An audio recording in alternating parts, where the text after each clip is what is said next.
Salam sejahtera, Om Swastiastu, Namo Buddhaya, salam kebajikan.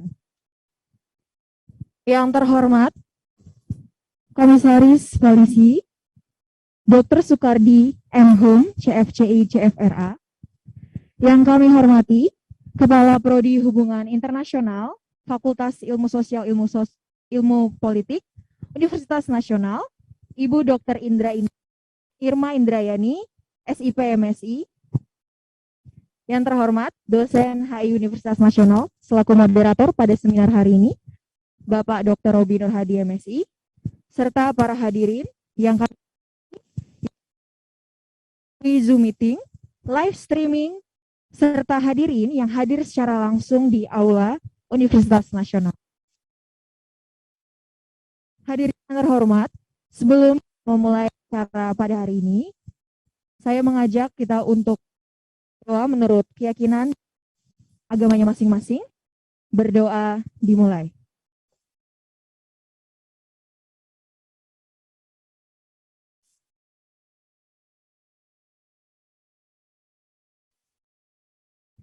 Berdoa selesai. Baik, hadirin yang saya hormati, kita akan langsung masuk ke acara pertama kita pada hari ini, yaitu kata sambutan yang akan diberikan oleh Kepala Program Studi Hubungan Internasional Universitas Nasional, Ibu Dr. Irma Indrayani, SIP MSI. Kepada Ibu Irma, waktu dan tempat kami persilahkan.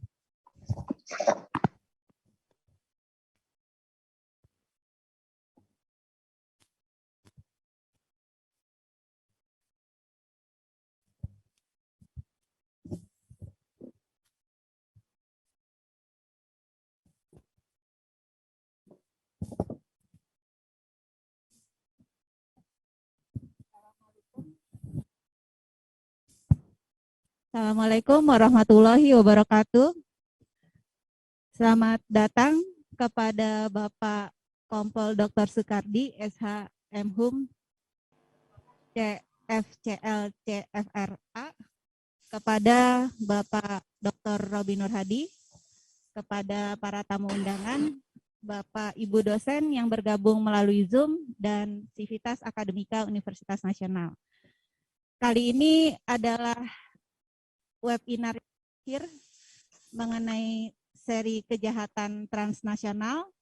Mudah-mudahan apa yang sudah kita dapati dari 3 minggu pertemuan sebelumnya dapat menambah wawasan kita semua, terutama untuk lebih memahami apa yang dimaksud dengan kejahatan transnasional serta penanggulangannya baik di dalam ataupun di luar negeri.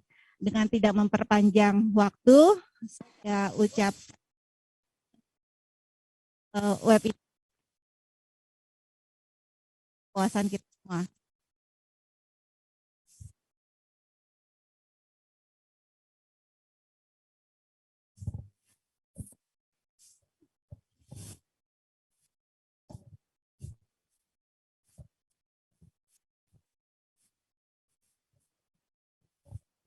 Terima kasih kami ucapkan kepada Ibu Dr. Irma Indrayani, SIP MSI.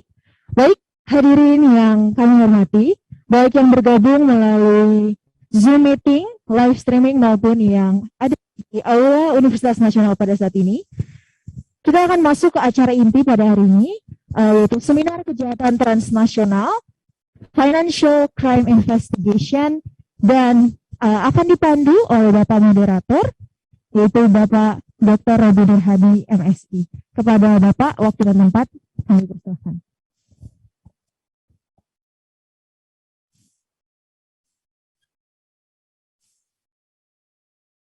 Bismillahirrahmanirrahim.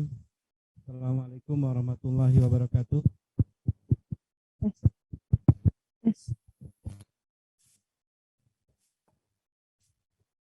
Sahabat UNAS dimanapun berada, hari ini diskusi yang penting dan menarik, ya. Sebagaimana UNAS memang selalu terdepan dalam memberikan isu-isu penting dan menarik, ya, untuk dikupas tidak hanya oleh para akademisi tetapi juga oleh para praktisi.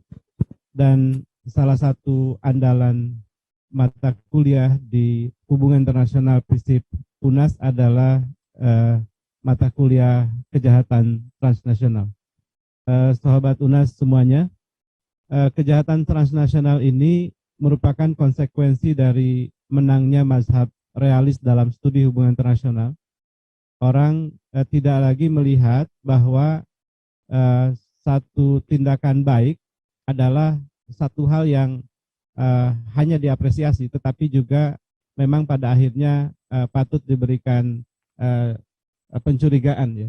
Dan disitulah kemudian sisi keamanan akan melihat, ya, berbagai hal yang kemudian muncul dalam bentuk kejahatan transnasional. Sahabat-sahabat sekalian, kejahatan transnasional menjadi fakta yang tidak bisa dibantah, sebab konsekuensi dari global village adalah terjadinya borderless, hilangnya batas-batas negara, sehingga kejahatan merentasi batas-batas tersebut. Hubungan internasional UNAS, jurusannya, ya, itu sudah melakukan kolaborasi dengan Direktorat Tindak Pidana Umum Bareskrim Polri. Kurang lebih kita hampir 4 kali webinar series, ya. Yang pertama kita mengangkat tentang kejahatan transnasional di Indonesia dan penanganannya. Lalu yang kedua kita sempat membahas tentang money laundering, dan yang ketiga people smuggling, dan terakhir ini yang paling menarik, ya. Kenapa menarik? Sebab ini yang justru isunya lagi on, ya, lagi hit. Contoh robot trading dan hal-hal lainnya. Kita akan ngebahas ini dalam bingkai CFI, Crime Financial Investigation. Dan kita beruntung sebab narasumber hari ini adalah Dr. Sukardi SH, MHum CFCI. CFCI ini adalah orang yang memegang sertifikat ahli dalam Crime Financial Investigation.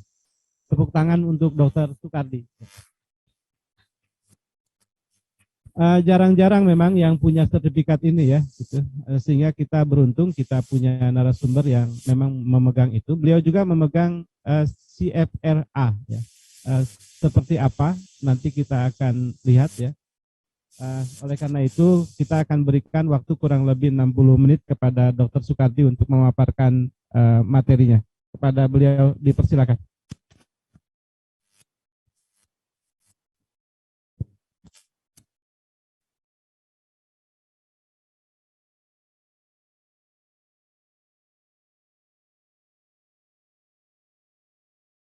Izin saya buka masker ini, Mas.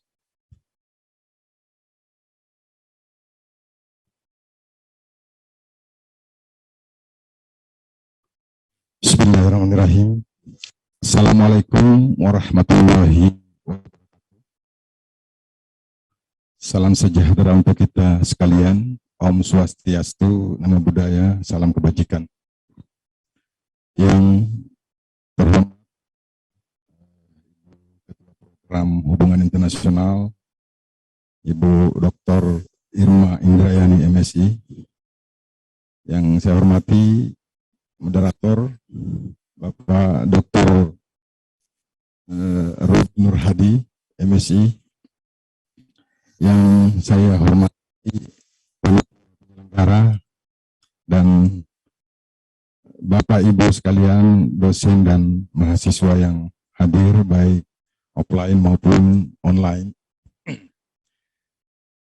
Pertama-tama pada hari ini kita masih diberikan kesehatan.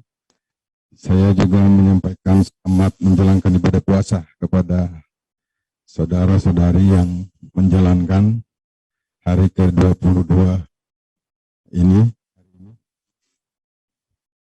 Saya juga berterima kasih kepada Bapak Rektor Universitas Nasional yang telah memberikan fasilitas sehingga acara hari ini bisa berjalan. Yang keempat, 3 webinar sebelumnya sudah selesai dilaksanakan dengan lancar. kita berharap hari ini bisa menyimpulkan keseluruhan dari kita dari minggu pertama sampai minggu keempat ini. Saya merasa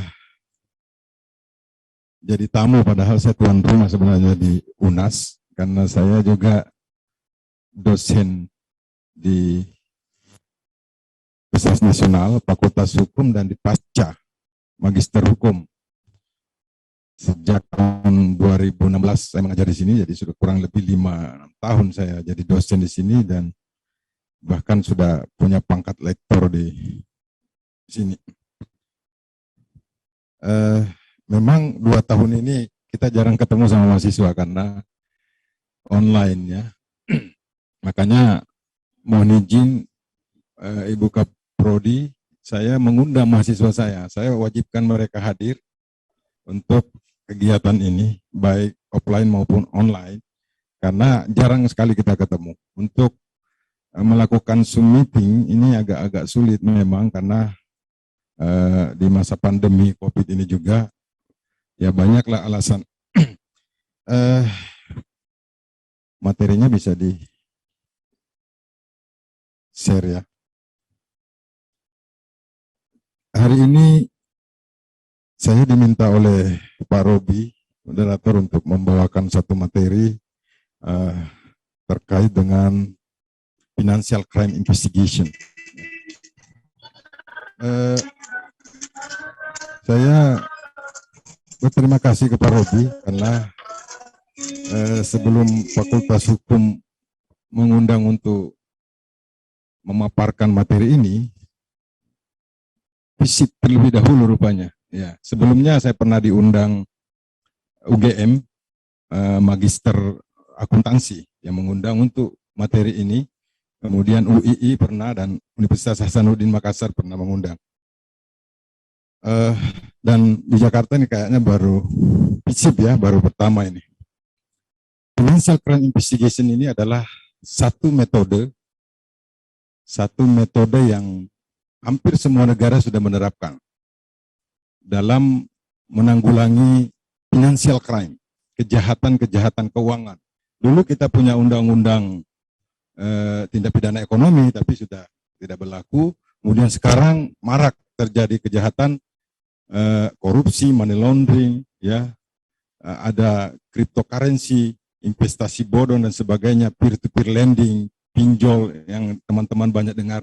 Itu semua kategori financial crime, kejahatan keuangan atau mungkin kejahatan ekonomi. Mereka menggunakan konsep-konsep ekonomi dalam melakukan kejahatan, tapi metode penanggulangannya, penegakan hukumnya, teman-teman bisa lihat sampai saat ini kita punya rancangan KUHP dan rancangan KUHP masih menggunakan yang warisan dari Belanda.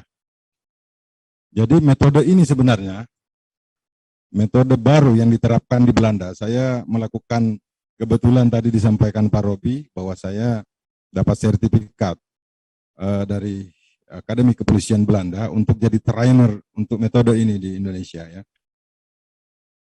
Di Belanda, financial crime investigation ini menjadi salah satu mata kuliah di Akademi Kepolisian Belanda di Apeldoorn.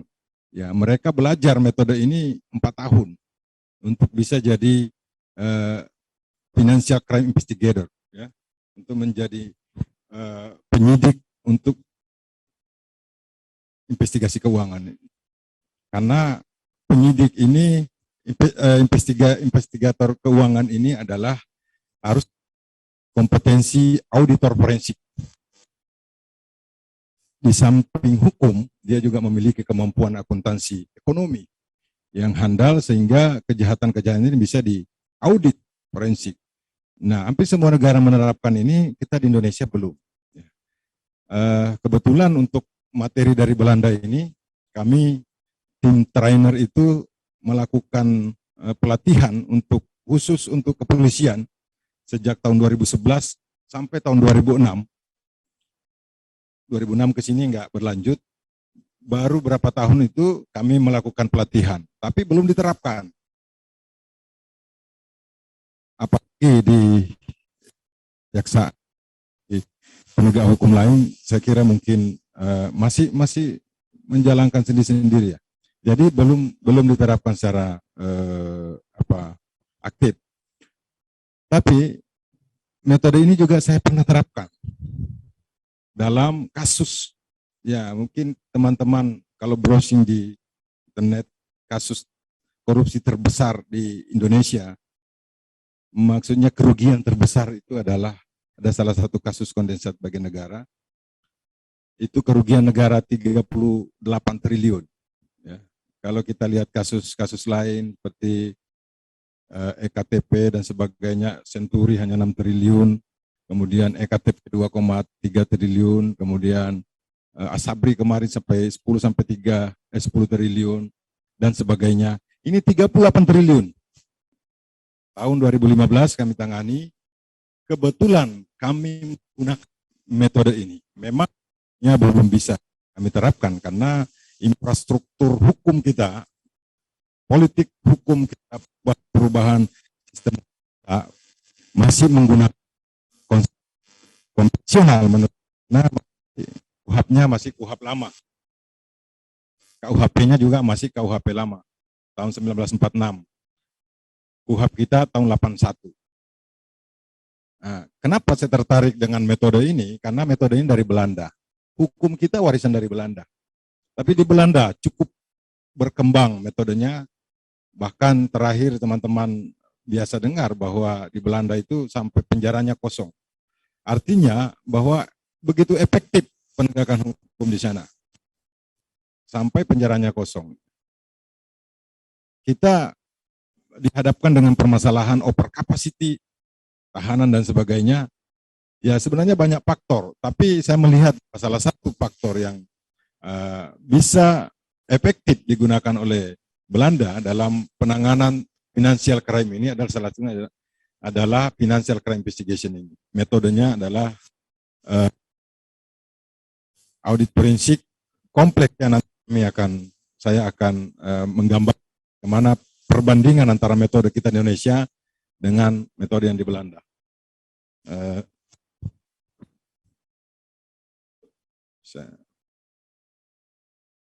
Bisa ya? Next. Oh nggak bisa. Next aja.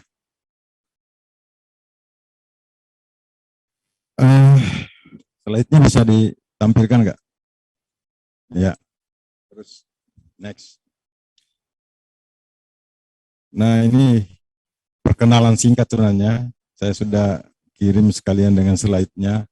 Ada beberapa buku yang saya tulis. Saat ini lagi menyelesaikan buku tentang financial crime investigation ini. Saya berharap bisa nanti menjadi salah satu mata kuliah di Fakultas Hukum kita. Karena saya kira di Indonesia belum ya. Ada mata kuliah auditor forensik dan sebagainya, tapi itu beda dengan ini. Karena di PKPA UNAS, kebetulan saya juga dilibatkan mengajar sebagai pengajar. Mata kuliah ini kita sudah masukkan mata pelajaran financial crime. Keluar lagi. Full screen.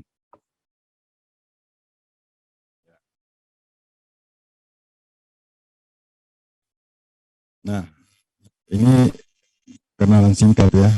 Saya memulai saya dengan pendekatan mungkin pada hadir mahasiswa saya S2 politik hukum ya.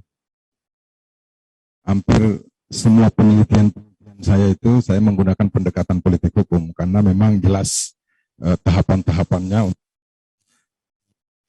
Kita dengar ya, almarhum ini bahwa ini di hukum kita mengenal ada gium yang mengatakan bahwa law is always behind the social change. Jadi, hukum selalu berada di belakang masyarakat. Kalau politik hukum kan ada hukum yang berlaku saat ini atau ius constitutum, ada perubahan masyarakat, sehingga hukum tadi itu tidak sesuai dengan perubahan sekarang ini, sehingga harus dirubah menjadi ius constituendum, atau hukum yang dicita-citakan, yang diharapkan. Hukum ini harus sesuai dengan, kita lihat perkembangan sekarang ya. Saya tidak menjelaskan panjang lebar tentang perkembangan revolusi industri ya, karena ini mungkin bidang lain. Tapi saya menampilkan kepada teman-teman bahwa ini yang kita hadapi sekarang, perubahan masyarakat, social change. Ini yang dihadapi oleh semua disiplin ilmu. Perubahan di bidang ekonomi, politik, hukum, dan sebagainya. Kita tahu bagaimana perkembangan teknologi saat ini. Kita sekarang mengenal ada artificial intelligence, ini yang paling sering kita dengar dalam bentuk robotik ya. Sehingga di bidang hukum melihat bahwa ke depan ini penegak hukum akan berhadapan dengan robot. Ya. Kita akan fight dengan robot. Ada Sophia ya, robot Sophia yang sudah hadir dalam konferensi PBB ya. Bisa berpikir seperti manusia. Computer of things ya. Komputer bisa berpikir seperti manusia, bisa berbicara seperti manusia, bisa menanggapi seperti halnya manusia. Mungkin manusia lebih banyak diam, tapi kalau robot ini, sekarang perkembangan di belahan dunia ini, orang sudah bisa menikah dengan robot. Ya, katanya robot lebih setia dari manusia. Seperti itu. Ya. Dampaknya apa ke hukum? Bagaimana dengan undang-undang perkawinan? Bagaimana dengan undang-undang pemerkosaan? Apakah mereka nanti harus nikah dengan robot? Ini banyak hal yang harus kita pikirkan, yang harus kita konstruksikan dengan perkembangan yang kita hadapi. Saya sedih kadang-kadang kalau kebetulan saya mengajar di MPH, metodologi penelitian hukum. Hari pertama saya mengajar, saya minta mahasiswa. Hari kedua saya minta semua judulnya sudah di-store sama saya. Sampai hari keempat, kelima masih ada yang belum punya judul dan tema. Padahal banyak sekali permasalahan hukum yang kita hadapi kalau kita lihat perkembangan situasi sekarang. Satu pun dia tidak bisa dapat judul. Berarti robot lebih kreatif daripada calon sarjana hukum kita. Sedih kita. Bagaimana kita mau berhadapan dengan robot? Kalau untuk cari judul skripsi saja kita susah. Ya, mohon maaf. Nanti akan begini, manusia dengan robot. Kita yang kuliah robot juga kuliah sama dengan kita. Ini di depan mata kita sudah. Dulu kalau kita mengatakan, saya bisa bicara dengan saudara saya yang ada di Papua sana, dari Jakarta. Tahun 50-an, 60-an itu orang nggak percaya, dikira orang gila kita. Tapi sekarang ini terbukti. Dengan HP kita bisa bicara dengan orang di luar negeri di mana-mana. Dulu dikira orang gila.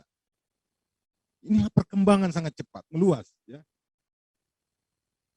Robot sekarang bisa menguasai.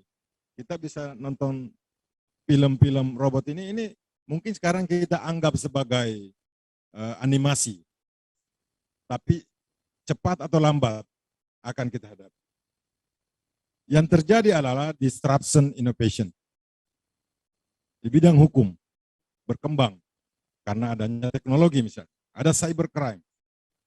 Di dalam KUHP hukum acara kita tidak mengatur tentang bukti elektronik. Karena itu ada undang-undang korupsi, ada undang-undang money laundering, kemudian mengatur tentang alat bukti elektronik, optik, visual, data elektronik dan sebagainya. Mungkin nanti berkembang lagi. Ini dulu kita pakai disket, pakai ini, sekarang pakai chip yang paling kecil sudah bisa menampung semua data. Dulu kita pakai roll kamera, ya, itu jadi barang bukti di pengadilan. Sekarang nggak laku lagi itu karena semua ada di dalam HP untuk jadikan barang bukti dan sebagainya. Ini perkembangan yang kita dapat. Nah dulu kita nonton film Robocop. Sekarang di Kuba, di beberapa negara sudah mengembangkan robot polisi. Besok sebentar lagi polisi diganti sama robot. Ini depan mata, di Kuba sudah. Ya, bahkan di beberapa negara maju sudah mengembangkan Robocop yang dulu kita nonton di TV sebagai animasi, sekarang sudah ada di sana. Robot itu lebih cepat dan lebih tanggap gerakannya. Bahkan itu jalan zaman lagi sudah diganti dengan sistem digital. Bagaimana sistem menghukum digital di Jalan Jenderal Sudirman, di Jalan Rasuna Said itu sudah ada CCTV. Itu sudah bentuk di Jepang, itu sudah hampir semua jalan di Jepang itu untuk pertama diterapkan untuk ketentuan lalu lintas. Itu sistem penghukumannya itu sudah pakai digital itu. Ketika Anda melanggar, kalau di Indonesia mungkin baru ganjil genap dan sebagainya. Tapi kalau di sana semua pelanggar misalnya melanggar lampu merah, melanggar ini langsung disorot plat nomornya, dipoto, masuk ke sistem. Di sistem akan mencari, itu bukan manusia lagi, sistem akan mencari siapa pemilik mobil ini. Akan ketemu pemiliknya si A, kemudian dicari lagi nomor rekeningnya di mana saja, di bank, uangnya di mana. Langsung dipotong uangnya di situ untuk membayar denda. Ini sudah komputer. Ini yang kita hadapi. Tapi teman-teman harusnya jeli. Teman-teman fakultas hukum ya. Ada nggak permasalahan dengan ini? Banyak permasalahan. Bagaimana dengan keadilan misalnya? Bagaimana dengan pembelaan? Di Jepang, kalau Anda pinjam mobil, tidak bisa dipinjamkan mobil. Karena kalau melanggar yang dipotong mobil. Ya enggak? Nah, keadilannya di mana? Silahkan, itu jadikan judul penelitian, bikin satu karya ilmiah untuk dijadikan dasar dalam penerapan sanksi seperti ini. Bukan hanya polisi, hakim, pengacara sudah diganti dengan robot. Di Amerika tahun 2018 dipertandingkan antara pengacara manusia dengan robot pengacara. Pengacara manusia kalah. Kalah cepat dalam menganalisis dokumen, dalam mencari solusi dalam 2018, sekarang 2022. Notaris, hakim, akuntan, semua nanti diganti robot. Apakah kita siap diganti robot?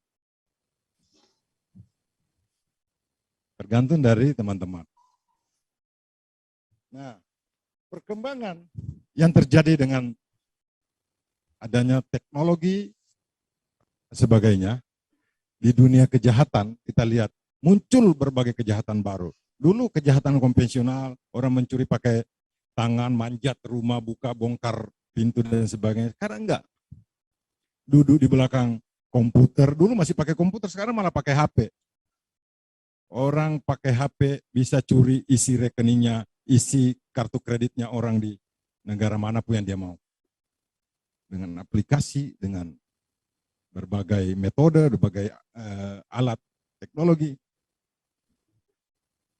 Saya di sini bisa belanja barang dari Jerman, tapi saya pakai kartu kredit yang ada di Rusia untuk membayar ke sana, misalnya. Atau saya belanja di Jepang, pakai kartu kreditnya orang yang ada di Malaysia, bayar ke sana. Barangnya dikirim ke ini. Itu yang terjadi sekarang, yang kita hadapi. Sampai sekarang belum ada kesepakatan belum ada teori tentang yurisdiksi cyber. Karena dia di awan. Ya enggak? Kalau kita bicara tempus delicti, locus delicti, tempat kejadian perkara, itu di mana tempat kejadian? Di Jepang kah, di Indonesia kah, atau di Malaysia? Bingung kan? Yurisdiksinya siapa? Pengadilan yang berwenang. Itu yang kita hadapi. Teman-teman S1, S2 nggak memikirkan itu, padahal ini di depan mata kita. Harusnya buat satu penelitian, minimal skripsinya lah tentang banyak sekali masalah itu. Saya tampilkan ini banyak sekali yang bisa diteliti. Kejahatan sekarang sudah multidisiplin. Yang saya bicara ini, financial crime investigation ini bukan hanya bicara hukum, tapi ekonomi di situ, akuntansi, sosial politik bisa. Saya menggunakan pendekatan, saya pakai teorinya Friedman, the legal system. Friedman mengatakan bahwa hukum itu harus dibangun dalam 3 aspek: substansi hukum, struktur hukum, dan kultur hukum. Jadi kita tidak bicara hukum saja. Kalau kita bicara hukum saja berarti kita bicara substansi hukum, undang-undang.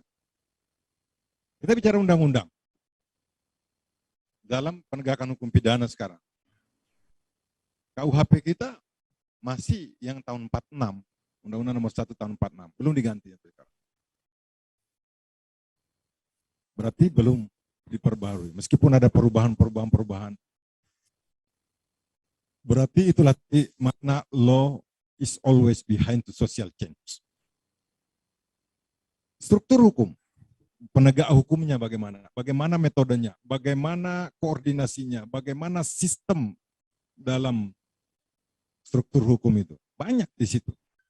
Hari ini kita bicara satu saja, metode yang digunakan.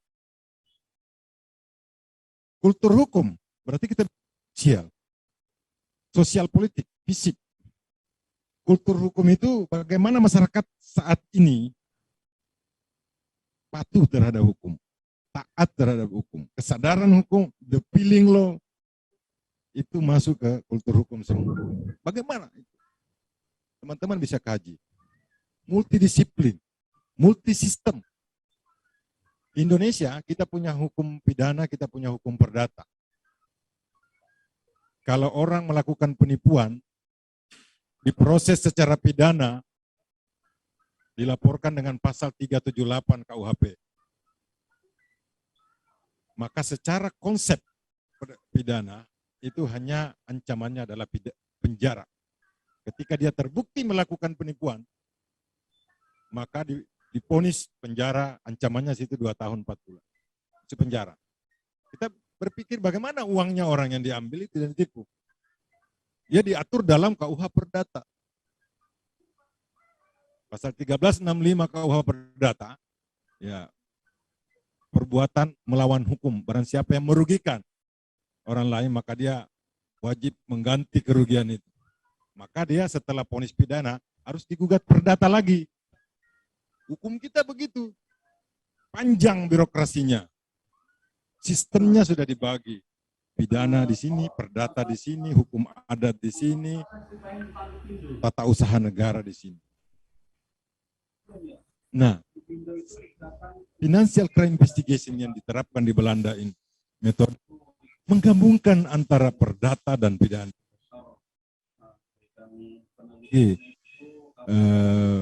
Pidananya dulu, baru perdatanya. Nah, ribut lagi pengacara sekarang, ribut. Oh ini perdata, oh ini pidana. Ini harus perdata dulu baru pidana, ini pidana dulu.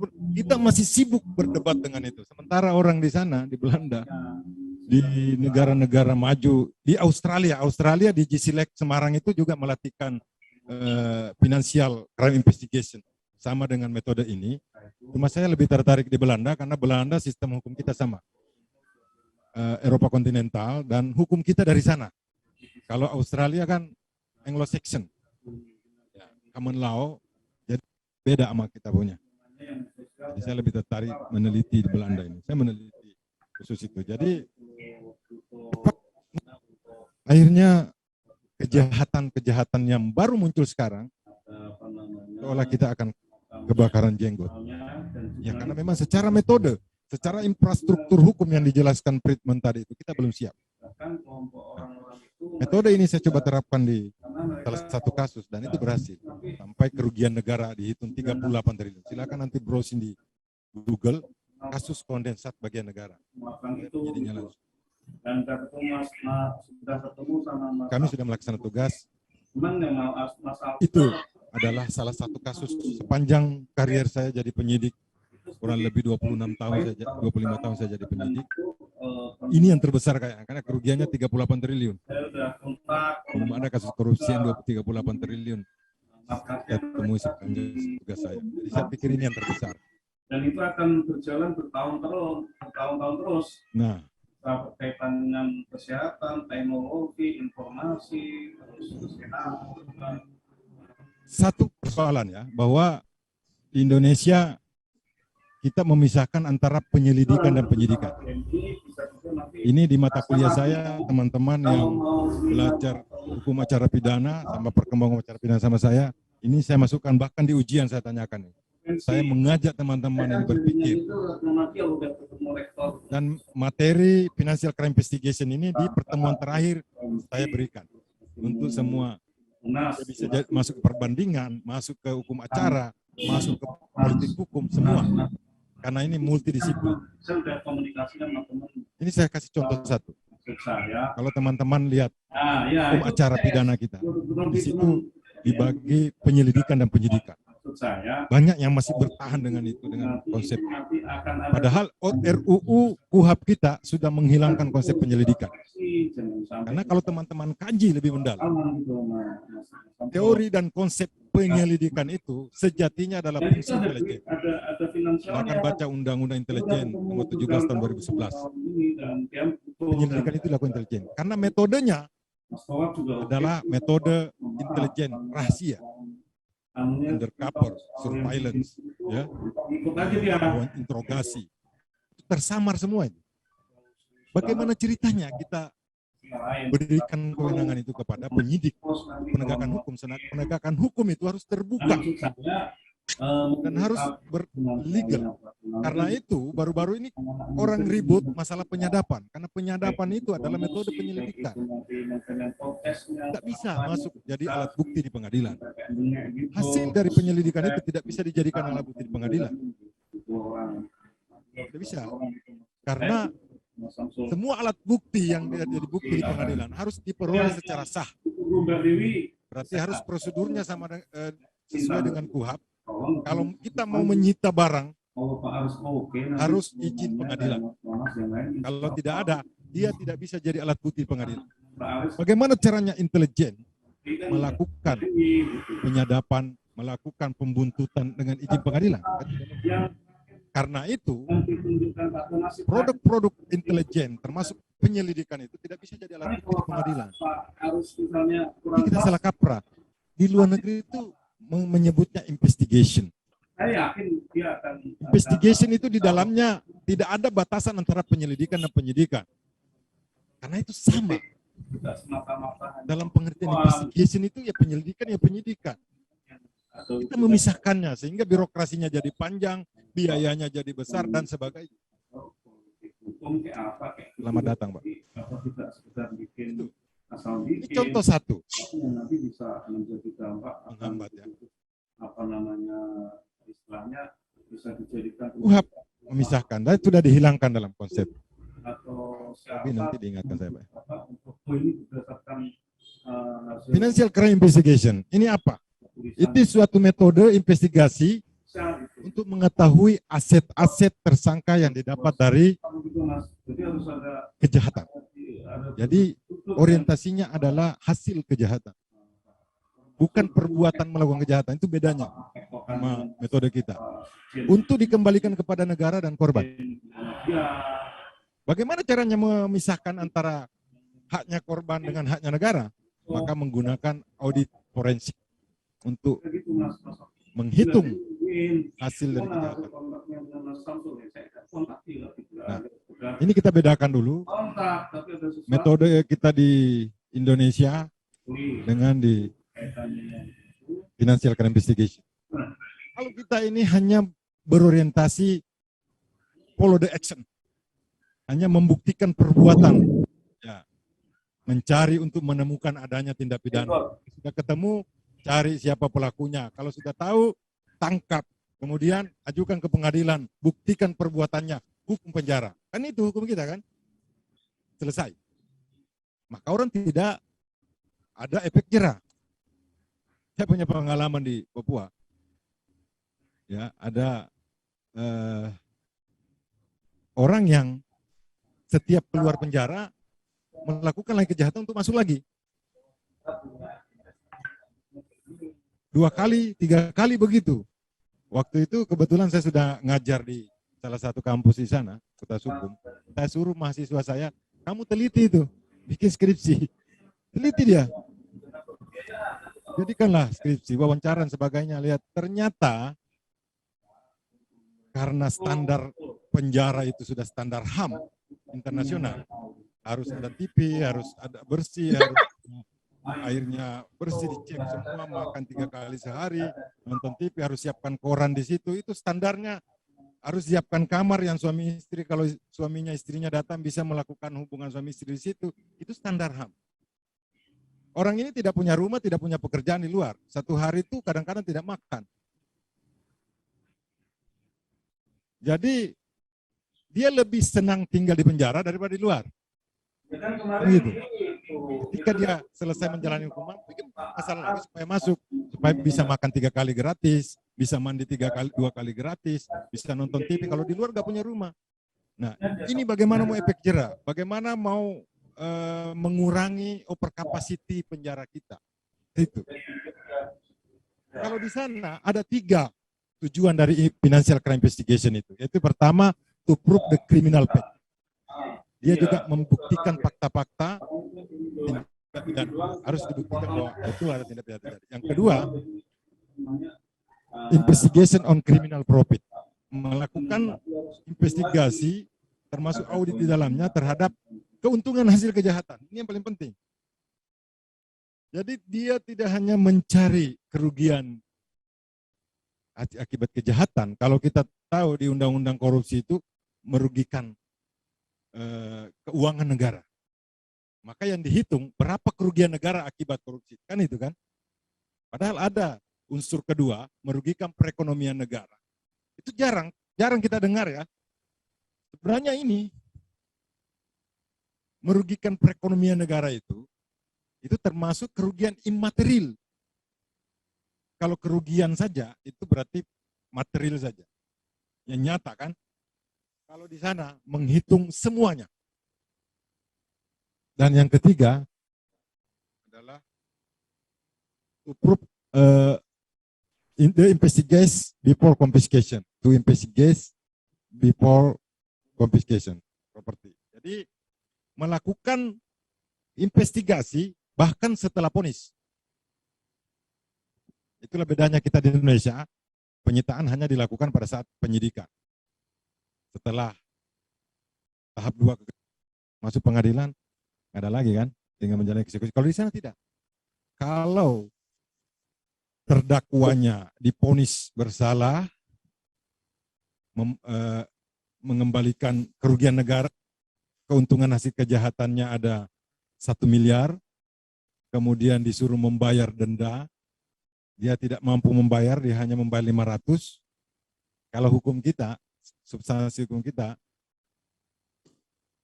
denda atau kurungan 6 bulan, ya kan? Denda atau kurungan 1 tahun. Jadi kalau dia tidak bisa membayar, biasanya masuk kurungan, gitu. Kalau di sana tidak, property investigation before confiscation. Kalau dia tidak mampu membayar denda, maka jaksa dan penyidik punya kewajiban untuk melakukan tracing aset, melakukan investigasi lagi, melakukan audit, mencari hartanya disimpan di mana, dititip pakai nama siapa, ditaruh di mana akan didapat. Baru disita untuk membayar denda tadi. Ngeri nggak? Tidak ada orang mau melakukan kejahatan di sana. Karena di sana orang tidak bisa mengkonsumsi atau tidak bisa berbelanja melebihi kemampuan gajinya. Itu konsepnya. Jadi kalau dia gaji golongan 2, tidak boleh punya kendaraan, tidak boleh punya rumah, sama dengan golongan 4 punya. Gitu. Karena langsung diinvestigasi dan pasti disita.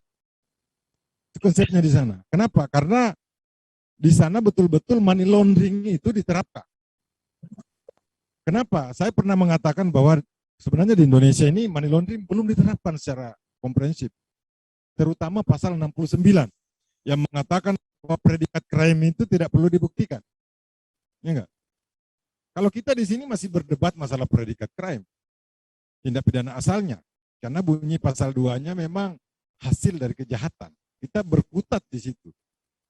Kalau di Belanda, Financial Crime Investigation ini tidak bicara predikat crime lagi, tapi bicara property investigation. Jadi kalau orang melakukan kejahatan, maka seluruh asetnya diinvestigasi. Dia curi motor, curanmor, tapi dia diinvestigasi seluruh hartanya.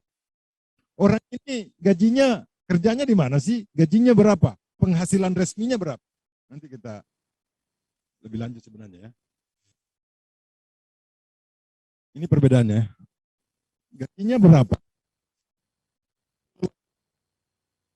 Pengeluarannya lebih besar dari penghasilan resminya, maka selisihnya itu adalah uang hasil kejahatan. Ngeri enggak? Kalau kita belanja 1 bulan 1 miliar habis belanja kita, tapi penghasilan resmi kita hanya 100 juta, maka 900 juta kita harus kembalikan ke negara. Di Belanda itu metodenya.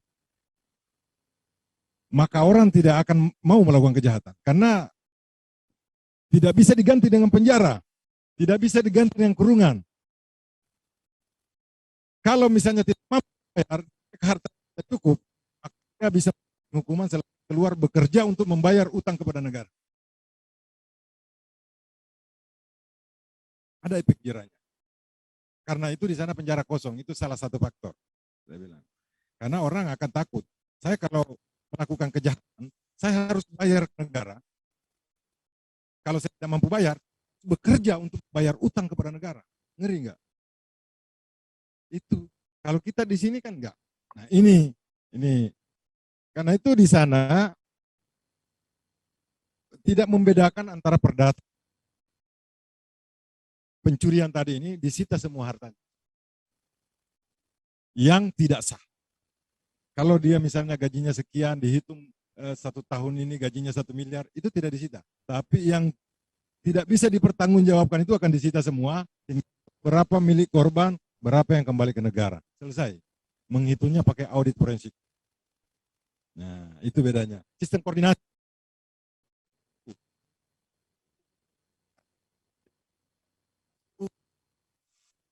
Kepolisian Belanda. Jadi satu samsat begitu, satu atap kayak samsat itu. Itu namanya konsep penegakan hukum one roof enforcement system. Sistem penegakan hukum satu atap. Di situ ada jaksanya, di situ ada penyidiknya, di situ ada PPATK-nya, di situ ada auditor forensiknya. Jadi satu kali bergerak itu tidak panjang ya. Nah, yang kedua, sistem koordinasi di Belanda itu dan di negara-negara lain, mereka di sana kultur hukum ya, dari aspek kultur hukum itu infrastruktur bisnis, infrastrukturnya sudah lumayan maju. Orang belanja sudah pakai kad, beli sayur juga gesek ini. Jadi setiap transaksi setiap orang itu sudah tercatat. Ya enggak? Minimal. Oh, si A ini belanjanya per 1 bulan ini, periode 1 bulan ini sekian. Kita dilihat di situ gesek-geseknya kartu kreditnya itu. Debit, kredit. Kelihatan itu di sistem. Jadi bisa dihitung. Cuma sistem koordinasinya di sana sudah ada networking secara online, penegak hukum. Jadi penyidik itu tinggal telepon orang bank. Saya NRP saya sekian, nomor register penyidik saya sekian, mereka sudah percaya. Saya minta data transaksinya tersangka ini dari tanggal sekian sampai tanggal sekian. Langsung dikirim by email.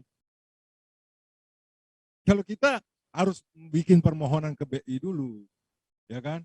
Itu harus penetapan tersangka dulu. Jadi tersangka itu harus gelar dulu, naik tersangka, sudah tersangka, baru bisa minta izin untuk membuka rekeningnya orang.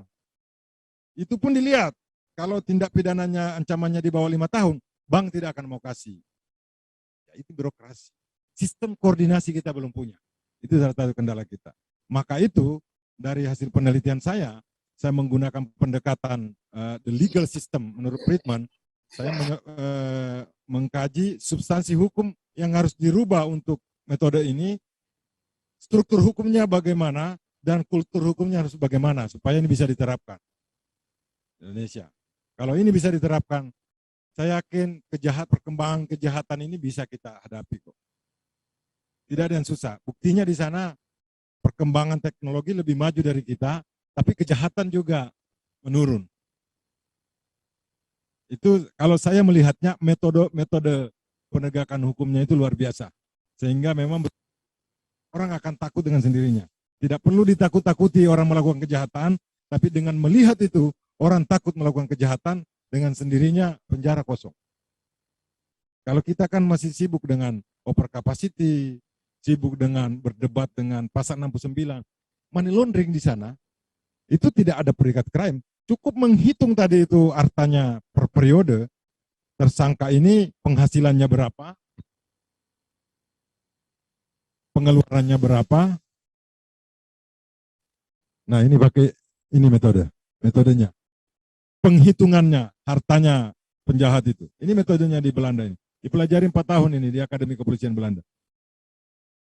Aset awalnya berapa, pemasukan resminya berapa, aset akhirnya kekayaannya berapa, kemudian kemungkinan belanjanya berapa, itu dihitung. Selisih dari itu adalah uang ilegal atau uang hasil kejahatan. Itu disita oleh negara. Orang curi TV. Kalau kita di sini kan hanya mencari TV-nya, barang bukti selesai. Orang itu keluar mencuri TV lagi. Kalau orang curi TV, diinvestigasi propertinya di rumah. Kamu tinggal di mana? Ini rumah siapa? Apa pekerjaannya? Berapa penghasilannya per bulan? Per tahun berapa? Oh, penghasilanmu 1 tahun hanya 1 miliar. Hartamu ada 7 miliar, 6 miliar disita oleh negara. Padahal dia curi TV. Ngeri nggak? Itu metode ini. Curi TV, kalau kita karena follow the action, ya cukup perbuatannya dibuktikan, masuk penjara, selesai. Kalau di sana tidak, follow the money. Konsepnya money laundering itu kan follow the money. Orang ini ternyata sudah lama mencuri TV, sudah banyak TV-TV yang lama dicuri kan gitu. Dia tidak bisa buktikan penghasilannya, berarti itu memang hasil curi TV atau curi apa tidak ada urusan. Yang jelas dia tidak bisa buktikan karena pembuktian terbalik di pasal 77 Undang-Undang Money Laundering. Tapi di Belanda hebatnya tidak diberlakukan pembuktian terbalik. Tetap yang membuktikan adalah jaksa dan penyidik. Melakukan tracing aset, menyita propertinya tersangka, terdakwa, kemudian disita, kembalikan kepada negara, dan ini metodenya. Ya. Ini metodenya. Metodenya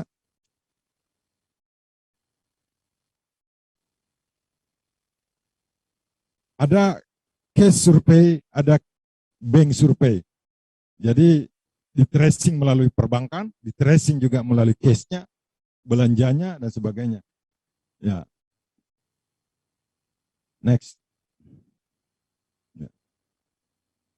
Jadi dari kesimpulan hasil penelitian saya ini banyak dari 2011 sampai 2016 kami melakukan training ya, mentraining penyidik, usul penyidik seluruh Indonesia ya. Jadi tiap provinsi biasanya dikirim 2 orang untuk mengikuti pelatihan ini. Sayangnya sampai sekarang belum diterapkan. Kalau ini diterapkan, saya yakin bahwa minimal memberikan efek jerah. Karena di Belanda terbukti ya efek jerah. Cuma memang pertama kita punya substansi hukum positif kita belum dirubah. Dan RUU KUHP KUHAP itu belum mengadopsi. Baru di Undang-Undang Money Laundering ya. Sehingga substansi hukum harus diperbaiki. Ya kalau ini harus barang harus uang. Ini metodenya semua. Metodenya semua. Nah, saya mengidentifikasi permasalahan yang kita hadapi baik dari substansi hukum, struktur hukum maupun kultur hukum. Ada beberapa kaitan. Sebenarnya tadi saya sudah sampaikan secara detail ya.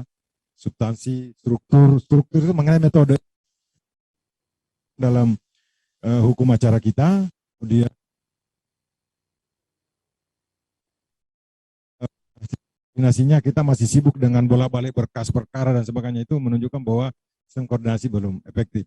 Karena di Belanda setahu saya itu hanya main telepon saja. Belanda dengan penyidik dengan jaksa itu sama-sama turun di lapangan melakukan penangkapan, penyitaan dan sebagainya. Itu sudah sama-sama di sana. Bahkan sama-sama dengan PPATK, FIU namanya di sana untuk menghitung hasil kejahatan itu. Kemudian misalnya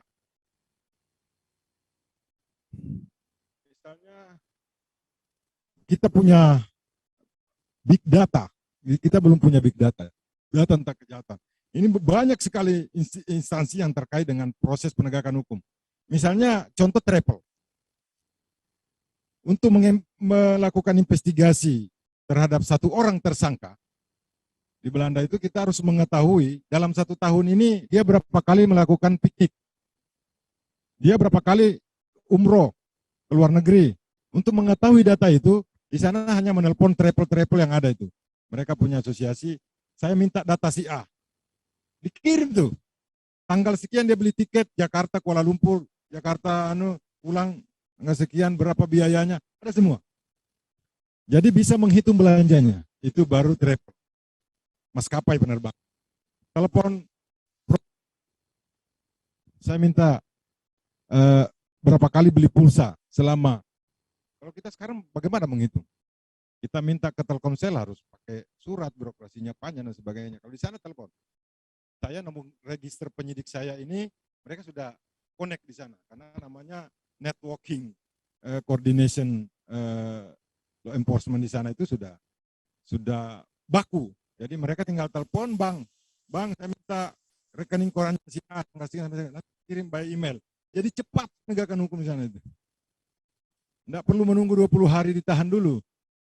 Kalau kita di sini harus berjuang betul untuk membuktikan itu, karena pertama birokrasinya, yang kedua sistem koordinasinya tidak ada. Itu di struktur hukum. Kultur hukum tadi, infrastruktur itu yang belum. Ini kita harusnya punya big data. Di mana ini big data? Tidak ada kita.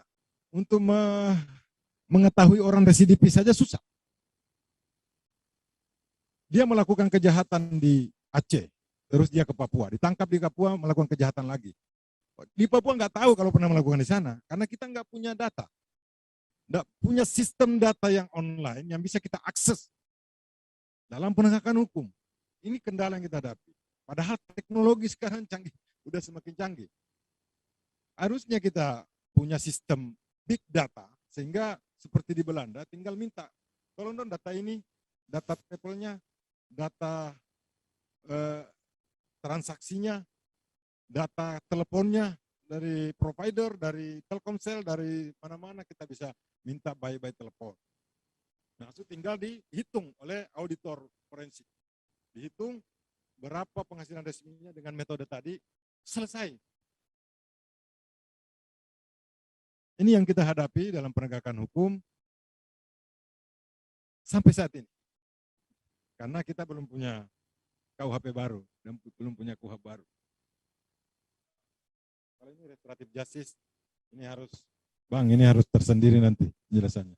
Saya kira itu yang bisa saya sampaikan sebagai pengantar ya, mudah-mudahan teman-teman bisa mengembangkan di waktu-waktu yang lain, kita bisa untuk diskusi lebih lanjut. Terima kasih. Assalamualaikum warahmatullahi wabarakatuh. Ya.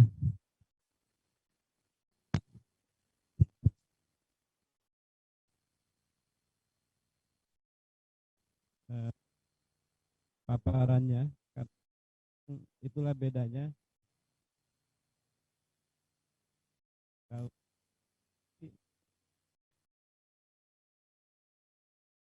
Kalau akademisi luar biasa karena biasa dalam.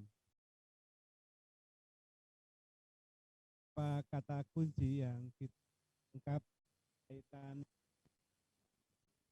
apa yang tadi sudah disampaikan ya.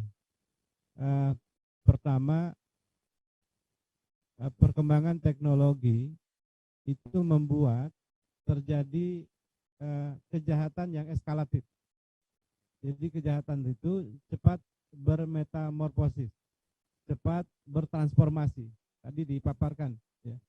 Dulu tidak pernah ada kejahatan dengan istilahnya masih blue collar crime lah ya. Sekarang sudah white collar crime.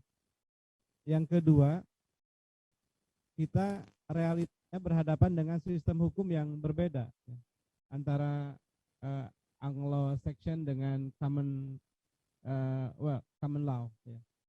Dan tadi kita beruntung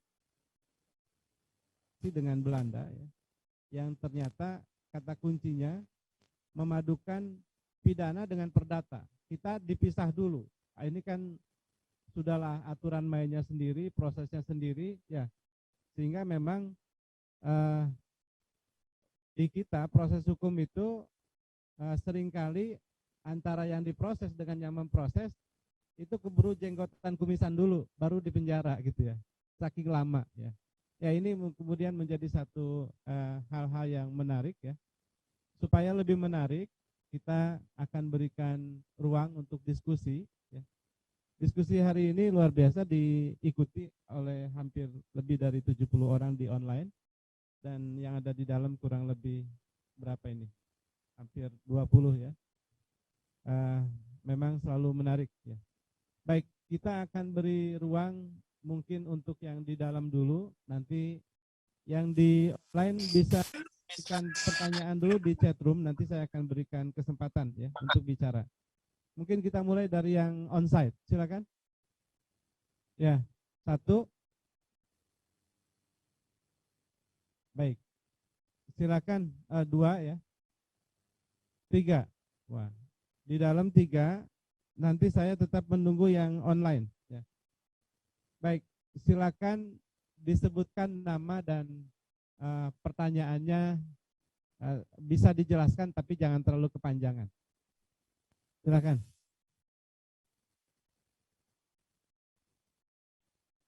Sahabat UNAS sekalian, acara ini di live streaming di UNAS TV ya. Sekaligus nanti juga akan muncul di YouTube. Silakan.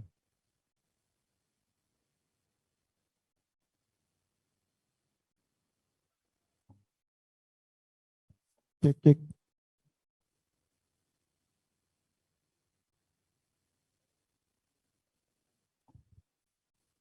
Halo, selamat sore Bapak narasumber, Bapak Soekardi.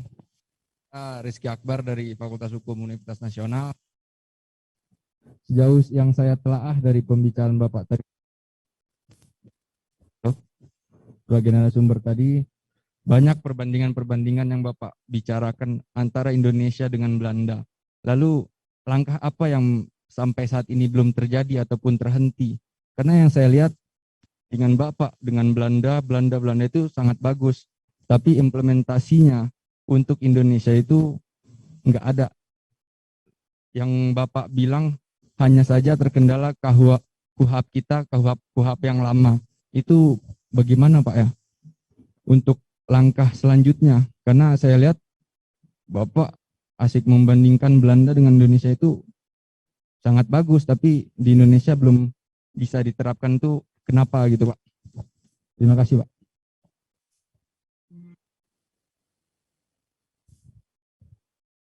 Baik, supaya penanyanya semakin banyak ya, kita tampung dulu saja ya.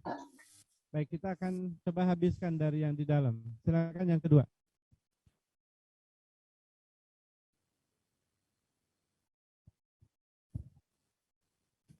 Yes. Ya, mohon izin Bapak Soekardi. Saya Kelvin Onassis dari Fakultas Hukum Universitas Nasional.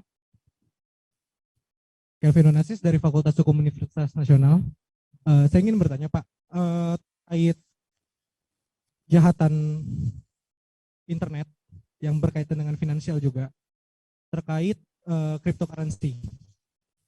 Di cryptocurrency di tahun 2021 kalau nggak salah, itu ada scam terkait mata uang digital yang namanya Squid Game Coin Pak. Jadi harganya itu melambung tinggi, lalu tiba-tiba anjlok ke bawah, lalu developer dari koin tersebut menghilang dari dari blockchain tersebut. Lalu developernya itu menggunakan sistem pertahanan yang namanya Tornado Cash Pak. Tornado Cash itu di mana sistem pertahanan yang posisi dari developernya nggak kebaca, IP-nya nggak kebaca, gitu Pak. Saya ingin bertanya sama Bapak sebagai anggota dari Baris Krim Polri, bisa nggak sih Pak kalau misalkan hal tersebut terjadi kepada masyarakat yang tinggal di Indonesia atau rakyat Indonesia,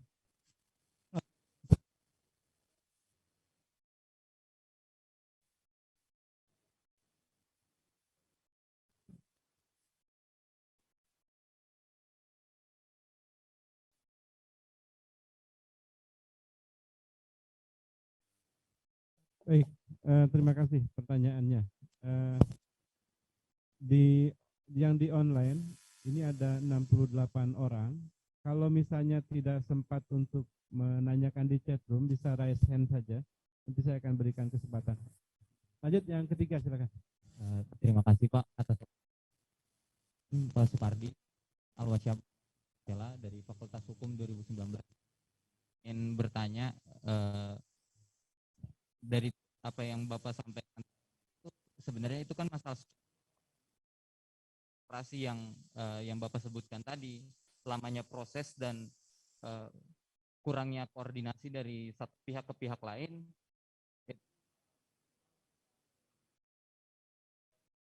Saya angkat caranya teknologi.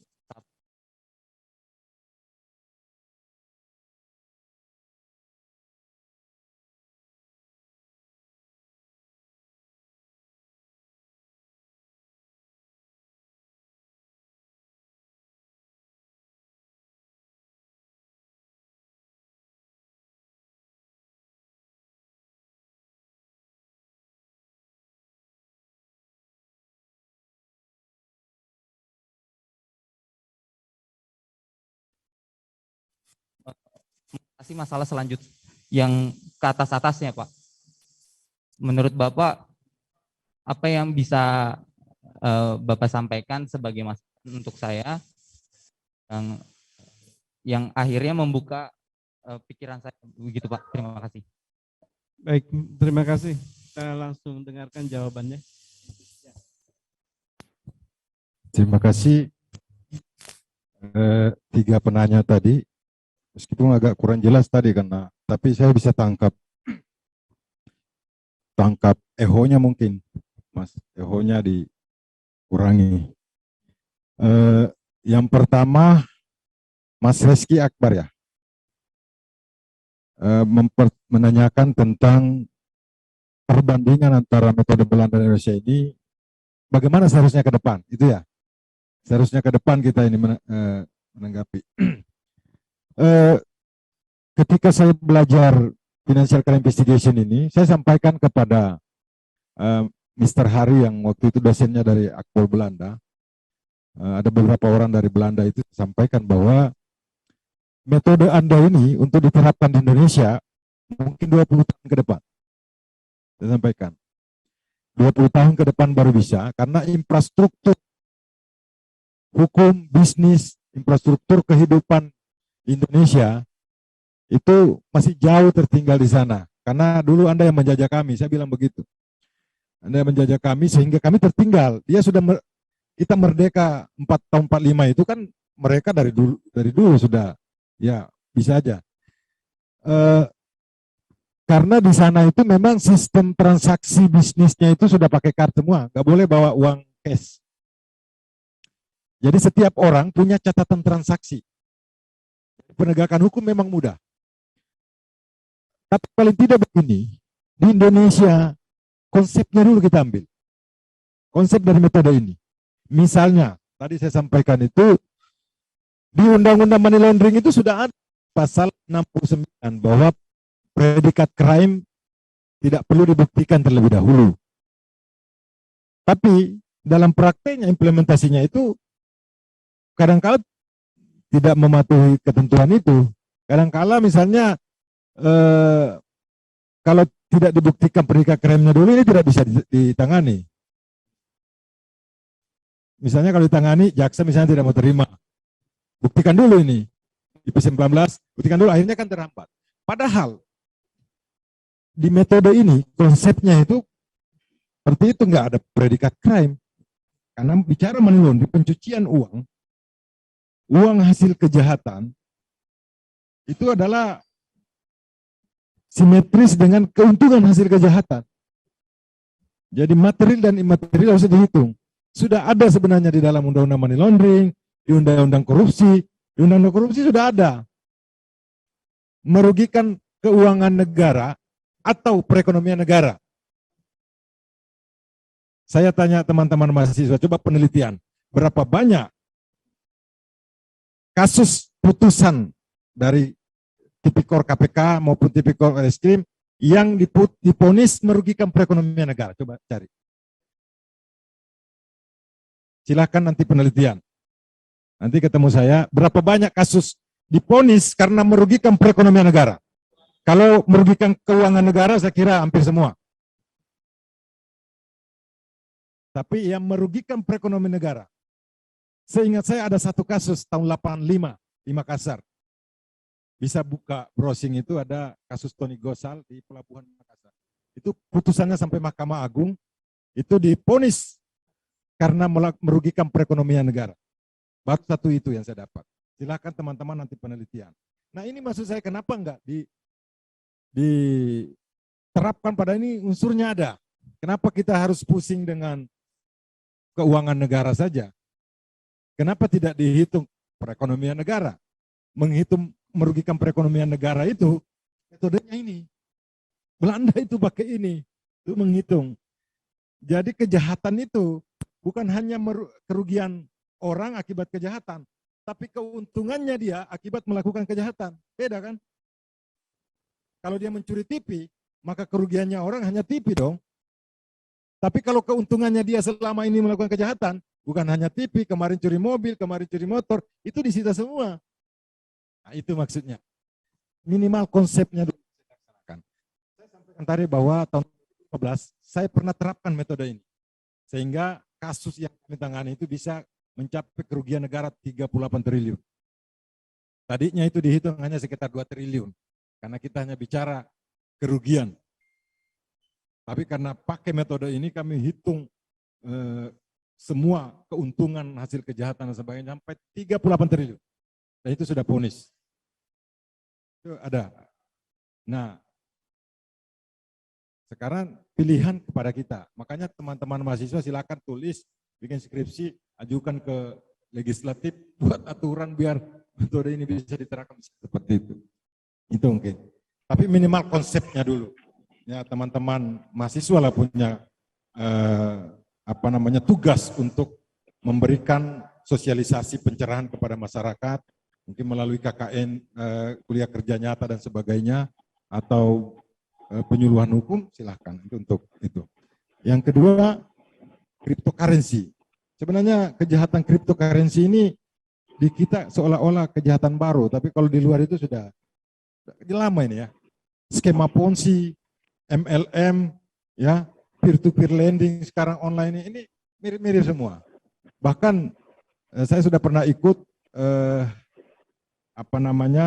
ada di PBB tentang undang-undang ketentuan untuk kejahatan pembunuh massal ini, money laundering ya, investigasi terhadap senjata nuklir, pembunuh massal dan sebagainya ini. Itu mereka juga menggunakan metode money laundering. Metode ini juga digunakan PBB itu. Kemudian ternyata dari beberapa penelitian mereka juga kejahatan sudah menggunakan cryptocurrency. Nah, sebenarnya ini secara konseptual kejahatan ini mirip sama semua, namanya financial crime. Tergantung metode kita. Kalau metode ini semua, jangankan cryptocurrency, bursa saham, kemudian jual beli saham. Sekarang ada lagi kejahatan baru yang ditemukan, itu tentang judi bola, transport dan sebagainya, ada yang ditemukan sekarang. Namanya Hubinter itu menyampaikan ada modus baru kejahatan dalam digital ini. Banyak kejahatan, bahkan di dunia maya ini banyak kejahatan. Persoalannya metode kita bagaimana? Metode untuk penanganan itu. Kalau menggunakan metode ini, saya kira tercover semua. Tapi apakah pertanyaannya dia bisa dilakukan tindakan berarti secara transnasional dong? Karena kejahatan cryptocurrency dan sebagainya ini lintas negara, lintas ini. Ada ketentuannya, ada United Nations Convention Against Transnational Crime, kejahatan transnasional. Di situ ada petunjuk-petunjuknya. Salah satunya adalah MLM, Mutual Legal Assistance, kerjasama dalam timbal balik bantuan penyidikan tindak pidana. Itu mekanismenya ada birokrasinya, harus melalui Menkumham, Kementerian Luar Negeri, kemudian dari situ baru turun G2G dulu, baru police to police. Jadi harus seperti itu. Nah, persoalannya ini masing-masing negara berdaulat. Jadi untuk menghargai, saling menghormati kedaulatan negara masing-masing, memang dikemas dalam bentuk kerjasama. Bentuk kerjasamanya adalah hukumnya hukum perdata, kerjasama, kesepakatan kedua belah pihak. Nah, ini sebenarnya ada persoalan juga kalau teman-teman mau meneliti ini. Karena di dalam kerjasama internasional MLM itu ada yang namanya aset sharing. Ini yang satu saya garis bawahi aset sharing itu, karena itu pembagian aset.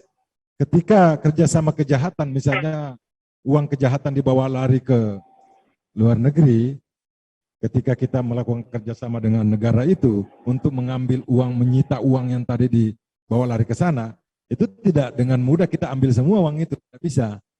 Itu ada perjanjian yang dibuat, namanya pembagian aset.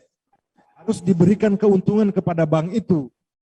Misalnya 1 miliar uang kita di sana dibawa lari ke uang kejahatan, mungkin kita bisa ambil 700 juta saja, 300 untuk mereka, dibagi. Gantung dari lobby kesepakatan itu. Apakah TPT 60-40, 70-30 atau bagaimana kesepakatannya, ya itu yang terjadi. Persoalannya secara konsep pembuktian hukum pidana, ketika kerugian tadi 1 miliar, kita hanya ambil 700, bisa nggak jadi alat bukti material ini? Kan tidak bisa. Nah, mungkin dengan metode, kalau dengan metode ini bisa. Bisa didapat selain itu. Tapi kalau metode yang kita sekarang, pembuktian material kita sekarang di dalam KUHP kita, itu secara normatif tidak bisa. Karena kalau alat bukti kan tidak bisa diganti. Ya. Orang tikam pakai sangkur kemudian diganti pisau dapur kan nggak bisa. Sama dengan uang. Kalau kerugiannya segitu ya harus segitu. Nah, itu persoalan norma yang perlu teman-teman mahasiswa kaji lebih lanjut. Yang ketiga, bagaimana perubahan sistem teknologi ini dengan wilayah bagian timur, Bang. Bagian timur. Selain saya bilang tadi 20 tahun ke depan, jangan salah, di Papua juga sudah maju, jangan sampai Papua, kemudian di Maluku, tidak bisa kita menafikan bahwa di sana sudah kita bersyukur bahwa pembangunan sampai di Papua sudah ada jalan tol dan sebagainya, mudah-mudahan nanti signal juga bisa baguslah di sana. Memang di kita kan ada undang-undang otonomi khusus Papua. Sebenarnya slide terakhir yang saya tampilkan tadi itu tentang konsep restoratif justice. Itu yang kemarin diundang di Kick Andy untuk bahas itu. Sebenarnya kita duluan diterapkan di Papua. Di Jakarta ini, di Indonesia ini baru tahun 2021 Kejaksaan mengeluarkan Perja nomor 15 tahun 2020. Perpol nomor 8 tahun 2021 Polisian. Kemudian di Mahkamah Agung juga mengeluarkan. Ini baru sekitar tahun 2012 itu baru ada kerjasama untuk penerapan restoratif justice. Tapi di Papua tahun 2001 Undang-Undang Otonomi Khusus di pasal 50-51 itu sudah ada restoratif justice.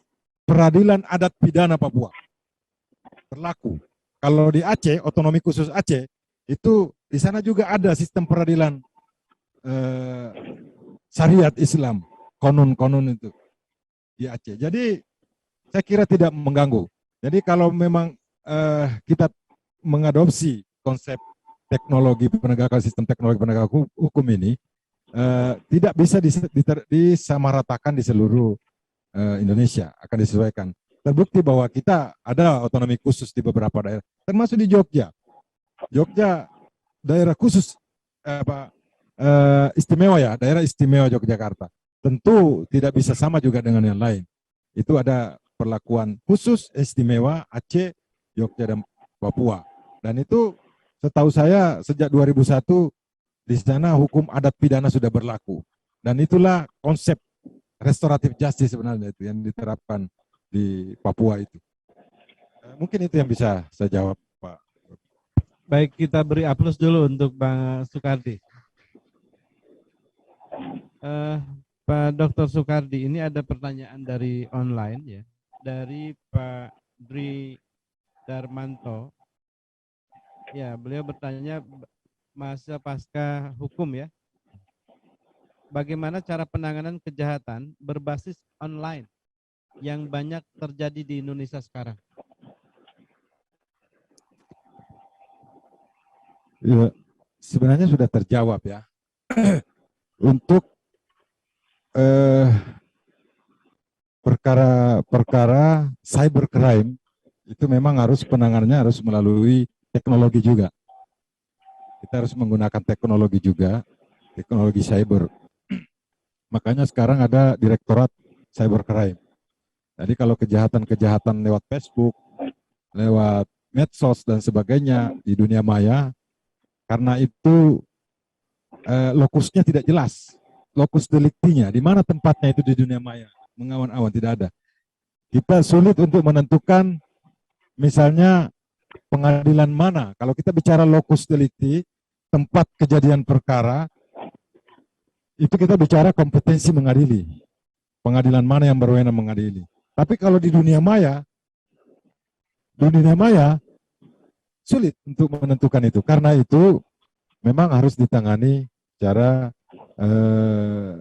teknologi juga.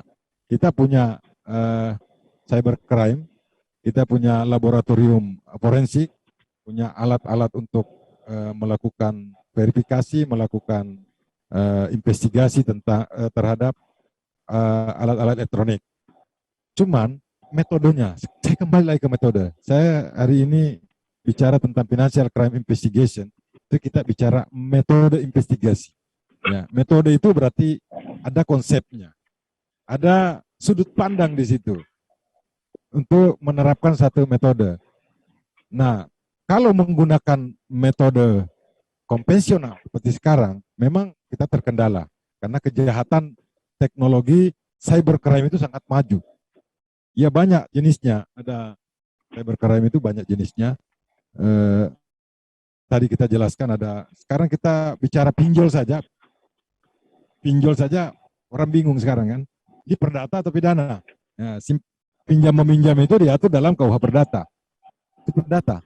Cuma karena dia menggunakan elektronik disebut pinjol, belum tentu pidana. Nah ini masih berdebat. Nah ini persoalan seperti ini kan susah diselesaikan dengan menggunakan sistem hukum kita yang ada sekarang. Karena masih sistem hukum yang lama kita pakai. Nah, makanya kita tawarkan seperti metode di Belanda ini kan sudah sangat maju mereka ini. Mereka merumuskan, mengkonstruksikan metode ini mengikuti perkembangan teknologi, perkembangan zaman. Bukan hanya di Belanda loh, ini saya kebetulan mengambil Belanda, tapi di hampir semua negara metodenya seperti ini, follow the money. Ya, jadi kalau pakai yang sekarang ya sulit. Ya kalau mau kita harus berani merubah metode. Makasih. Bang Kardi, ini ada pertanyaan terakhir dari dosen. Boleh ya? Iya. Ini pertanyaan terakhir ya sebelum kita tutup. Silakan Pak dosen. Izin.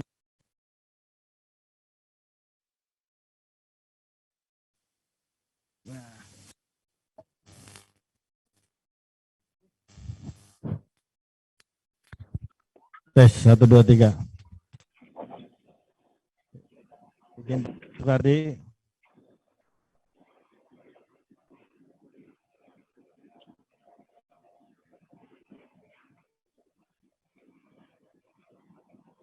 Freeze. Sementara ada izin dengan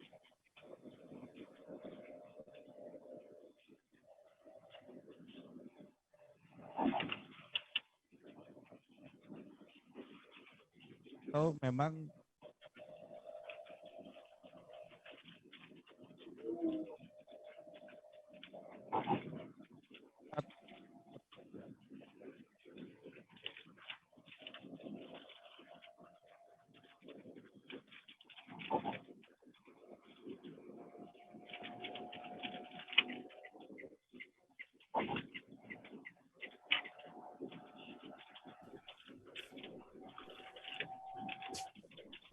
seperti katanya sudah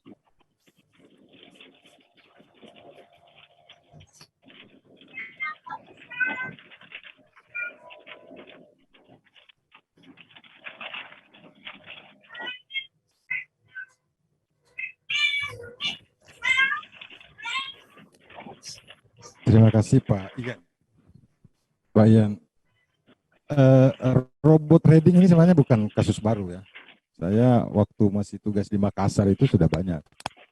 Bahkan teman-teman saya banyak yang ketipu dengan ini, barang ini.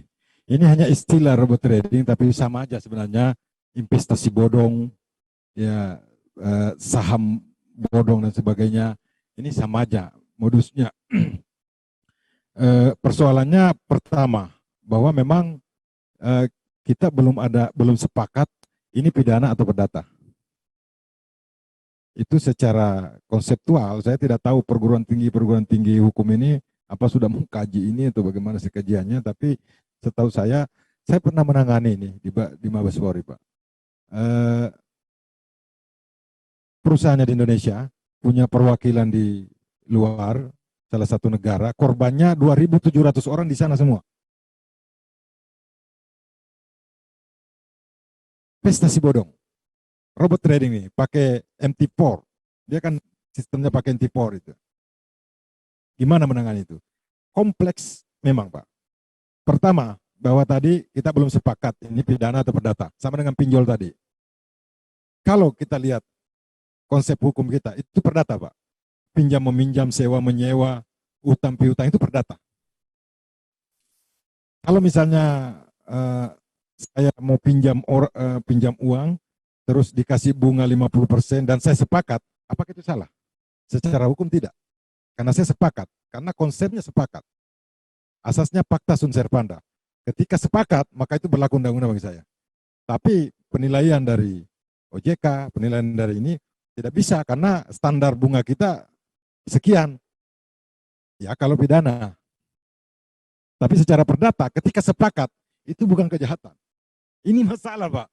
Dan itu setahu saya belum ada kesepakatan itu perdata atau pidana dalam hukum kita, karena memang belum ada aturan yang mengatur tentang itu. Itu satu. Yang kedua, kejahatan ini lintas negara, transnational crime. Bahkan di kasus terakhir yang kami tangani, pelakunya satu negara, korbannya di negara lain, perusahaannya di negara sini. Ini 3 negara. Kita juga belum sepakat tentang yurisdiksi cyber. Karena dia online di dunia maya, TKP-nya di mana? Hukum mana yang dipakai? Itu belum ada kesepakatan. Itu akan sulit. Nah, oke. Baru-baru yang kita lakukan, kita tangani kasus ini, tapi itu harus melalui kerjasama internasional tadi itu. Joint investigation bisa, kita bisa melalui MLA. Cuma memang birokrasinya itu tadi panjang. Memang harus bersabar kalau itu, karena kita harus melalui Menkumham, Kementerian Luar Negeri, melakukan kerjasama G2G, baru turun perintahnya ke penegak hukum. Itu menurut Undang-Undang Nomor 1 2006 tentang MLA. Kita harus melalui itu bisa. Itu bisa tadi. Kita melakukan kerjasama sama dengan people smuggling. People smuggling itu kan orang yang diselundupkan itu dari negara lain, transit di Indonesia, penyelundupnya orang Indonesia dan orang negara lain, diselundupkan ke negara lain lagi. Nah ini kan timbul beberapa negara. Jadi yang ketiga permasalahannya adalah kita kadangkala tidak bisa membedakan mana organized crime, mana individual crime.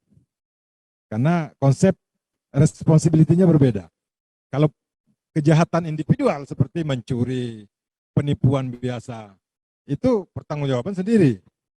Penanganannya beda, metodenya beda, Pak. Nah, kalau seperti ini, kalau ditangani dengan menggunakan individual crime, individual responsibility, maka tidak akan ketemu. Ujung-ujungnya pasti dihentikan, Pak. Karena pembuktiannya keliru. Misalnya, kalau kita bicara kredit macet dan sebagainya, organized crime, kejahatan terorganisir, white collar crime, itu beda metodenya. Makanya menangani kasus-kasus seperti ini memang harus dianalisis, dikaji dulu, digelarkan dulu, Pak.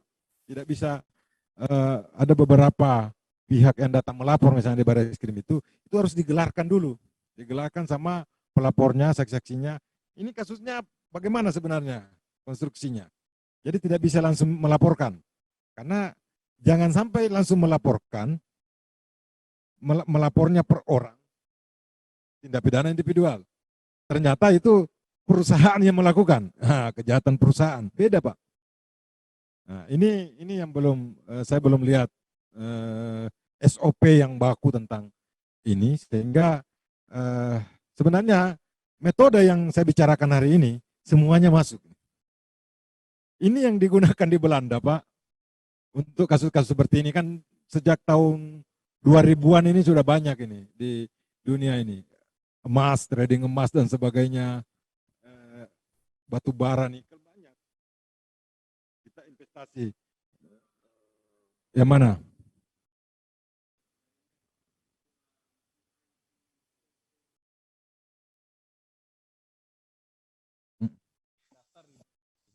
Tapi tidak bisa withdraw mereka karena exchangernya itu kemudian mereka ditangkap oleh Polri semua. Sama dengan ini. Sama dengan Bapak ingat itu kan kalau sederhananya sama dengan first travel kan. Itu kan lokal. Ini kan pialangnya di artinya, luar. Kita bicara lokal, saya sudah bicarakan tadi kerjasamanya. Penanganannya sama. First travel kan. Artinya orang dirugikan. Yang banyak orang. Kan Bapak tanya bagaimana ini dikembalikan. Kan harus ditangani. Nah kalau penanganan antar negara tadi itu seperti itu. Yang jelas secara hukum kan harus kembali uangnya itu. Bisa. Cuma penanganannya menggunakan metode apa? Tadi saya bilang kalau menggunakan metode yang tadi 3 konsep itu, kalau salah, kan dihentikan, tidak kembali duitnya. Ya enggak? Makanya harus tepat. Tapi secara hukum mestinya harus kembali. Mesti harus kembali. Karena kalau di Belanda yang saya cerita ini, pakai metode ini, itu tadi diinvestigasi semua orang itu, propertinya, disita lagi semuanya, terus nanti hakim putuskan ini yang kembalikan kerugian korban, ini disita oleh negara. Kalau pakai metode tadi. Pengalaman saya kemarin tangani, yang tadi saya cerita, 2.700 korbannya, semua orang luar. Datanglah mereka melapor di Indonesia, melalui MLA kerjasama tadi, itu fasilitasi, kita terima laporannya, diproses. Ternyata di sana juga gugat perdata. Gugat perdata di sana. Perusahaan Indonesia yang punya cabang di sana digugat perdata di sana. Akhirnya setelah dibayar di sana, kita hentikan di sini. Sudah dibayar. Nah, ini persoalan lintas negara. Tadi kan saya bilang perdata atau pidana. Ternyata perdata di sana digugat. Kala sudah dibayar semuanya sama itu, kembalilah duitnya tadi itu, udah selesai, kita hentikan di sini. Tapi kalau tidak, kita di sini bisa menyita asetnya yang bersangkutan.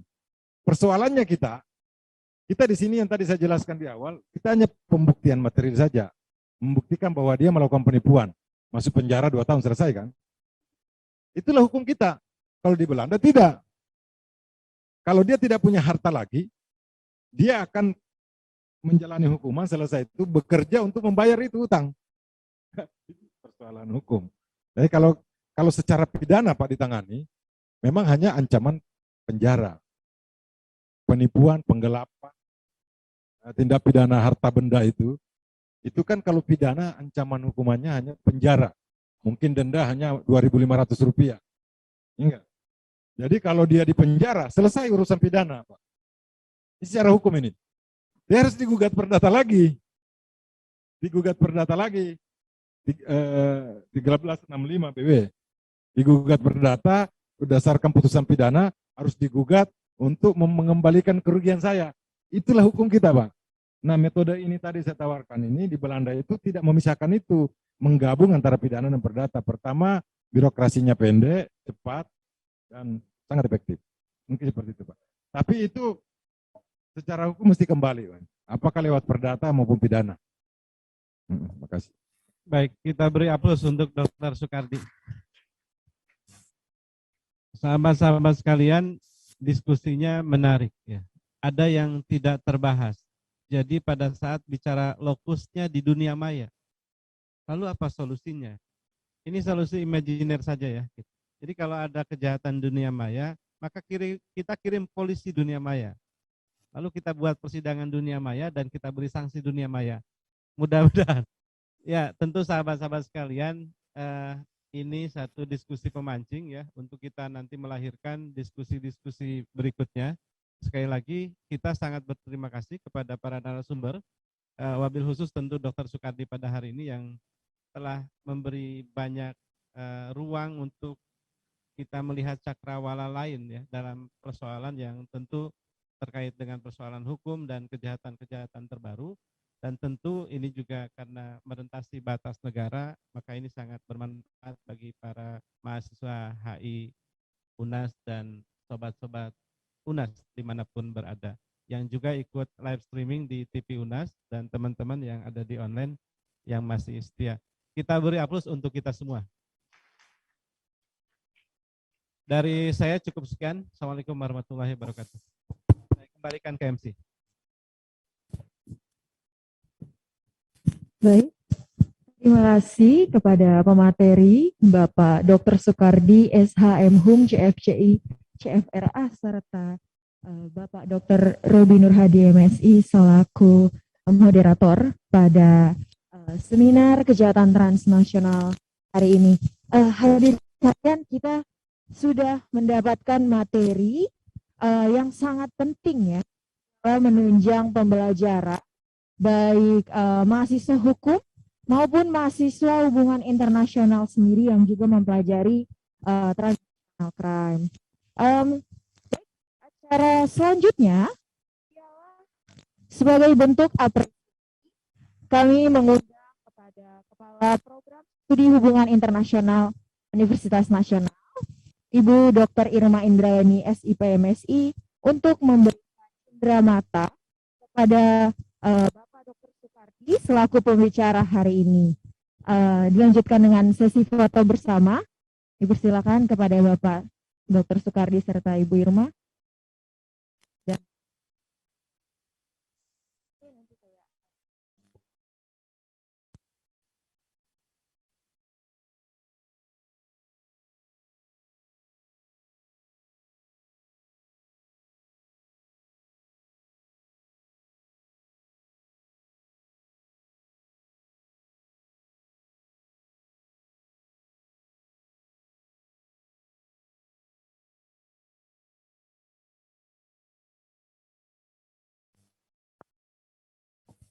Ya, silakan dilanjutkan dengan sesi foto bersama dengan para hadirin yang hadir. Dipersilakan.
Selamat kepada 5 penanya pertama mendapatkan buku dari pembicara kita pada hari ini, Bapak Dr. Soekardi, berjudul Restorative Justice.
Para hadirin yang terhormat, tibalah kita di akhir acara pada hari ini.